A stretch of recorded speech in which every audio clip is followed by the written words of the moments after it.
മന്ത്രി റോഷി അഗസ്റ്റിൻ കൂടി സംഭവ സ്ഥലത്തേക്ക് എത്തുന്നു. മന്ത്രിയുടെ പ്രതികരണത്തിലേക്ക്. ഞാൻ എത്തിയതല്ലേ ഉള്ളൂ. ഒരാളെ എടുത്തു എന്നുള്ള നിലയാണ് ഞാൻ മനസ്സിലാക്കുന്നത്.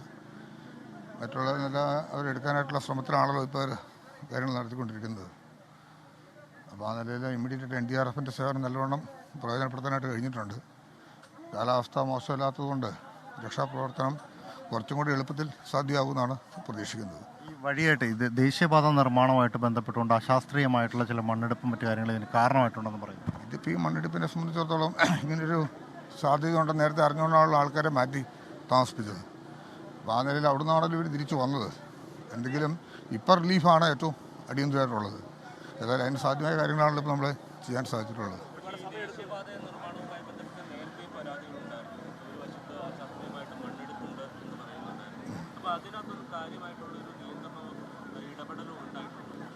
തീർച്ചയായിട്ടും അതിന് അപകടം വരുന്ന സമയത്താണല്ലോ നമ്മൾ ഈ കാര്യങ്ങളെക്കുറിച്ചൊക്കെ നമ്മൾ സംസാരിക്കുന്നത്. അതുകൊണ്ടാണല്ലോ അവർ മാറ്റി താമസിപ്പിച്ചത്. ഒരു വലിയ രീതിയിലുള്ള കൺസ്ട്രക്ഷൻ നടക്കുന്ന സമയത്ത് അപകടം ഉണ്ടാകാമെന്നുള്ള മുന്നറിയിപ്പ് ലഭിച്ചതോടുകൂടി തന്നെ അവരെ മാറ്റി താമസിപ്പിക്കുന്നതിന് തയ്യാറായി എന്നുള്ളതല്ലേ കാണേണ്ടത്. അങ്ങനെ മാറ്റി പാർപ്പിച്ച സ്ഥലത്തു നിന്നാണല്ലോ ആ സാധുക്കൾ എന്തോ ആവശ്യത്തിന് വേണ്ടി വീട്ടിലേക്ക് തിരിച്ചെത്തി. അപ്പോൾ നിർഭാഗ്യവശാൽ ഇവിടെയുള്ളവർ പറഞ്ഞത് അവർ മാറി താമസിച്ചിട്ടുണ്ടായിരുന്നില്ല, ഇവിടെ തന്നെ ആയിരുന്നു എന്നുള്ള കാര്യമാണ് പറഞ്ഞത്. അല്ല, ഇവിടെ തിരിച്ചു പോയതായിട്ടാണ് മനസ്സിലാക്കുന്നത്. മാറ്റി പാർപ്പിച്ചു എന്നും തിരിച്ചു പോയതായിട്ടുമാണ് ഞാൻ മനസ്സിലാക്കിയിട്ടുള്ളത്. എന്താണെങ്കിലും അങ്ങനെ ഒരു ഇൻഡിക്കേഷൻ കിട്ടിയപ്പോൾ തന്നെ ആ കാര്യങ്ങൾ ചെയ്തല്ലോ. അതല്ലായിരുന്നെങ്കിൽ സ്ഥിതി എന്തായിരുന്നു? അപ്പോൾ അത്തരം കാര്യങ്ങൾ വരുമ്പം വളരെ നല്ല നിലയിൽ തന്നെ ആക്ട് ചെയ്യാൻ കഴിഞ്ഞു. പക്ഷേ നിർഭാഗ്യവശാൽ അതുകൊണ്ട് തിരിച്ചു ചെന്നു, ഒരു അപകടം ഉണ്ടായി. അത് ഇത്രയും പെട്ടെന്ന് അവരെ റിലീഫ് ചെയ്യുക, അതാണ് ഇപ്പോൾ നമ്മുടെ മുമ്പിലുള്ളത്. പ്രദേശത്ത് നിലനിൽക്കുന്ന ആശങ്ക മാറ്റാൻ ബാക്കിയുള്ളവരുടെ കാര്യത്തിൽ ഉടനെ നടപടികൾ മാറ്റി പാർപ്പിക്കാനോ ക്യാമ്പിലേക്ക് മാറ്റാനോ ഇതാണോ അത് ഏതൊക്കെ മുന്നറിയിപ്പുകളാണോ ഏതൊക്കെ സാഹചര്യമാണോ അക്കാര്യത്തിലെല്ലാം ഗവൺമെൻറ്റും ഡിപ്പാർട്ട്മെൻറ്റും ജില്ലാ അഡ്മിനിസ്ട്രേഷനും എല്ലാം നല്ല നിലയിൽ പ്രവർത്തിച്ചിട്ടുണ്ട്. അത് തീർച്ചയായിട്ടും നമ്മുടെ ഒരു കൂട്ടുത്തരവാദിത്തത്തിൻ്റെ ഭാഗമാണല്ലോ. ആ നിലയിൽ ആ പ്രവർത്തനം നടത്തിയോണ്ടാണല്ലോ ഈ അപകടത്തിൻ്റെ ഗൗരവം തന്നെ ഇപ്പോൾ കുറയാനായിട്ട് സാഹചര്യം ഉണ്ടായത്.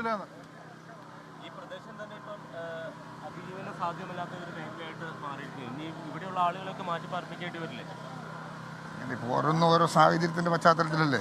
ഇപ്പം നമ്മളൊരു അപകടം ഉണ്ടായി എന്ന് വിചാരിച്ചിട്ട് ഇനി എന്ന് ഇത് തന്നെ സംഭവിക്കുമെന്ന് വിചാരിച്ചുകൊണ്ട് ഒരു ഡെവലപ്മെൻറ്റ്സിനെയോ സാധ്യതകളെ മാറ്റി നിർത്താനായിട്ട് കഴിയില്ലല്ലോ. അതല്ല ചെയ്യേണ്ടത്. നമുക്ക് ഒരു വിഷയം ഉണ്ടായാൽ ആ വിഷയത്തെ അതിജീവിക്കാനായിട്ട് കഴിയുക. എന്തോ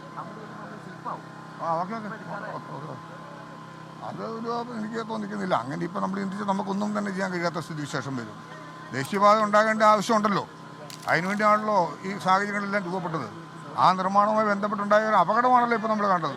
ആ അപകടത്തിൽ സാധ്യമായ കാര്യങ്ങൾ ചെയ്യുക, ബുദ്ധിമുട്ടുണ്ടായ അനുഭവത്തിൽ ഈ സാധുക്കളെ എത്രയും പെട്ടെന്ന് രക്ഷിക്കാനായിട്ട് ശ്രമിക്കുക. അതാണ് ഇപ്പോൾ നമുക്ക് സാധ്യമായിട്ടുള്ളത്.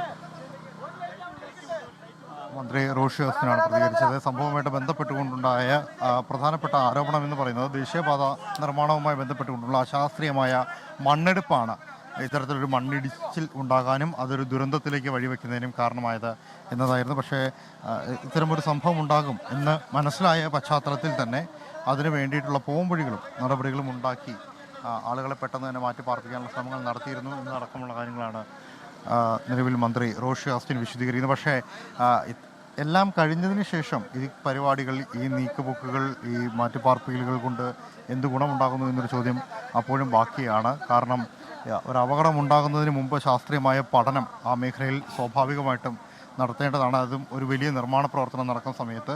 അങ്ങനെയാണെങ്കിൽ ആ ഭൂപ്രകൃതിയെക്കുറിച്ചും മറ്റു കാര്യങ്ങളും പഠിച്ചതിന് ശേഷമായിരിക്കുമല്ലോ അവിടെ നിർമ്മാണ പ്രവർത്തനങ്ങളും മറ്റു കാര്യങ്ങളും ആരംഭിക്കുക. പക്ഷേ അത്തരത്തിലൊന്നും ആയിരുന്നില്ല എന്ന് തെളിയിക്കുന്നതാണ് ഈ ഒരു അപകടം ഉണ്ടായിരിക്കുന്നത്. എന്താണെങ്കിലും രണ്ട് പേർ ഇപ്പോൾ നിലവിൽ അതിൽ കുടുങ്ങിക്കിടക്കുന്നു. അതിൽ ഒരാളുടെ കാര്യത്തിൽ ആശങ്കയുണ്ട് എന്ന് ആരോഗ്യ വിദഗ്ധർ തന്നെ പറയുന്നു. മറ്റൊരാളെ പുറത്തെത്തിക്കുന്നതിനുള്ള ഊർജിതമായ ശ്രമം നടത്തുന്നുണ്ട്.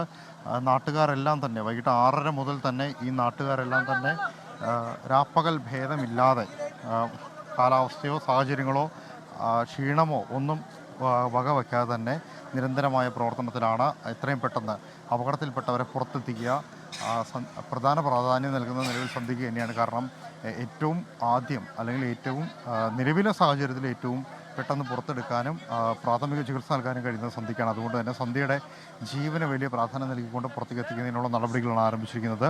മാത്രമല്ല വൈദ്യസഹായത്തിന് വേണ്ടിയിട്ടുള്ള പൂർണ്ണ സജ്ജമായ സംവിധാനങ്ങൾ ഇവിടെ എത്തിച്ചിട്ടുണ്ട്. വഴിയിലുണ്ടായിരുന്ന തടസ്സങ്ങളെല്ലാം പൂർണ്ണമായി നീക്കിക്കൊണ്ട് അതിനു വേണ്ടിയിട്ടുള്ള സംവിധാനങ്ങളും ക്രമീകരണങ്ങളുമാണ് ഏർപ്പെടുത്തിയിരിക്കുന്നത്. പുറത്തേക്കെടുക്കുന്ന സ്ലാബ് നീക്കി പുറത്തേക്കെടുക്കുന്ന വേഗത്തിൽ തന്നെ കാര്യങ്ങൾ ക്രമീകരിക്കുന്നതിന് വേണ്ടിയിട്ട് പാതയടക്കം പ്രത്യേകം ക്രമീകരിച്ചിട്ടുണ്ട്. എന്തായാലും 6-ലേറെ വീടുകൾ പൂർണ്ണമായും തകർന്നു. 2 പേർ ഇതിനിടയിൽ കുടുങ്ങിക്കിടക്കുന്നു. ബാക്കിയുള്ളവർ സുരക്ഷിതരാണ്. ആദ്യം പറഞ്ഞ പോലെ സുരക്ഷിതമായ ഒരു സമയത്ത് സുരക്ഷിതമായ ഇടത്തിലേക്ക് മാറ്റിയതുകൊണ്ട് ആ 22 കുടുംബങ്ങൾ ഇപ്പോഴും ക്യാമ്പിൽ സുരക്ഷിതമായി തന്നെ നിലനിൽക്കുന്നുണ്ട്. അതിൽ 6 പേരുടെ ഭവനമാണ് പൂർണ്ണമായും തകർന്നു പോയിട്ടുള്ളത്.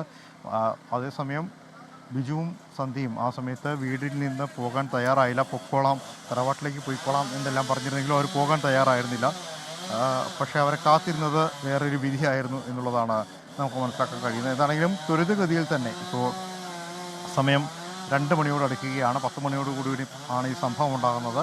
സമയം ദീർഘിച്ചു പോകുന്തോറും സമയം വൈകിക്കാതെ തന്നെ ത്വരിതഗതിയിൽ തന്നെ പ്രവർത്തനങ്ങൾ ഊർജ്ജസ്വലമാക്കിക്കൊണ്ട് വേഗത്തിലാക്കാനാണ് നിലവിലുള്ള ദൗത്യം. NDRFിൻ്റെയും ഫയർഫോഴ്സിൻ്റെയും നാട്ടുകാരുടെയും പോലീസിൻ്റെയും എല്ലാം നേതൃത്വത്തിൽ നടക്കുന്നത്. അതിലെടുത്ത് പറയേണ്ടത് നാട്ടുകാരുടെ അകമഴിഞ്ഞ സേവനം തന്നെയാണ്. ലോകത്തെവിടെയായാലും ഏത് സമയത്തും 24 വാർത്തകളും ഓഗ്മെന്റഡ് റിയാലിറ്റി പാക്കേജുകളും എക്സ്പ്ലെയിനറുകളും വിശദമായി കാണാൻ ഞങ്ങളുടെ യൂട്യൂബ് ചാനൽ നിങ്ങൾക്ക് സബ്സ്ക്രൈബ് ചെയ്യാം.